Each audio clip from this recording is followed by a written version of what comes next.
சாண்டிக்கிட்ட ஒரே விஷயம் சொல்கிறேன், எவ்வளோ நீ வளர்ந்தாலும் பெரியவங்களுக்கு ரொம்ப ரெஸ்பெக்ட் இருக்கணும். இன்னும் நம்ம வளரல தான் நினைக்கணும் தவிர, நான் சாதிச்சிட்டேன் அந்த மாதிரி எப்பயுமே இருக்கக்கூடாது சாண்டி. ஏன்னா சாதிக்கிறது சொல்கிறது ஒரு பெரிய கடல், அது யாராலையுமே சாதிக்க முடியாது.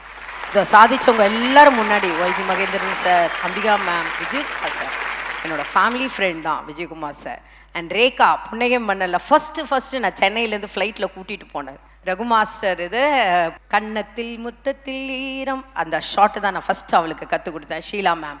ஷீலா மேமுடைய சன் வந்து என்னோட ஸ்டூடெண்ட். சித்ரா லக்ஷ்மண் சாரை பற்றி சொல்லணும், அவரோட நான் ஒர்க் பண்ணாட்டி கூட அவரை பற்றி சொல்கிறதுக்கு எனக்கு தகுதி கிடையாது. அண்ட் ரியாஸ் அண்ட் சிங்காரவேல் சாரில் என் கூட கிட்டத்தட்ட 25 வருஷமாக என் கூடயே ஒர்க் பண்ணவங்க. அவங்க இந்த ப்ரோக்ராம் பண்ணுறாங்க அப்படி சொன்னோன்னே, ரியாஸ் நான் கண்டிப்பாக எவ்வளோ இருந்தாலும் நான் வந்துடுறேன் ரியாஸ் அப்படின்னு சொன்னேன். ஏன்னா அவங்களோட டாட்டர், அவங்கள மாதிரி என்ன ஷோவாக இருந்தாலும் நான் ஃபஸ்ட்டு கூப்பிட்றதே ரியாஸ் அண்ட் அவங்க டாட்டர் அண்ட் சிங்காரவேல் சார் தான். அந்த அளவுக்கு. அதுக்கப்புறம் கண்டிப்பாக பிரசன்ட் கண்ணன் ரவி சாரை பற்றி சொல்லணும். அந்த மாதிரி ஒரு நல்ல மனிதரை பார்க்க முடியாது. ஏன்னா அதுக்கு நான் கண்டிப்பாக இந்த இடத்துல நான் ஒரு விஷயம் சொல்லணும்.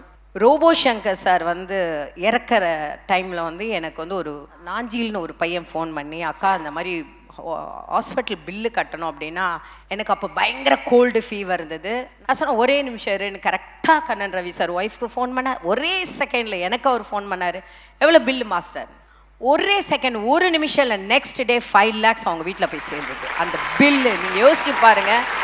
பில்லு கட்ட முடியாத இடத்துல அங்கே அந்த கண்ணன் ரவி சார் தெய்வம் மாதிரி வந்து கட்டினார். அந்த விஷயத்தில் நான் அவரை மறக்கவே மாட்டேன்.